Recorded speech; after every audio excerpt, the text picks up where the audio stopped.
Jonathan, Felix. How was it being part of the show? Siyempre, from season 1, di ba, bagong salpak ka. How was it coming in as a newcomer, as a new runner, joining this amazing group of people? Ano yung naging experience mo with them?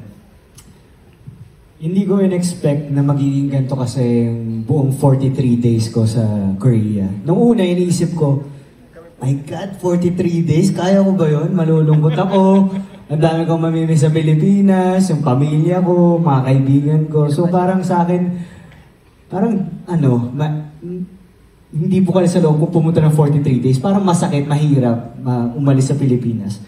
Pero, nung nakapag-adjust ako, nung naging close kami lahat, doon na parang ayoko nang di naman sa ayoko nang bumuwi, pero sobrang dali ng mga araw, parang hindi siya 43 days. So, kasi time flies when you're having fun with this amazing sobra. Hindi mo na malayan. That's right. So, yung bago pumunta ng Korea, iniisip ko, trabaho yung pupuntahan ko.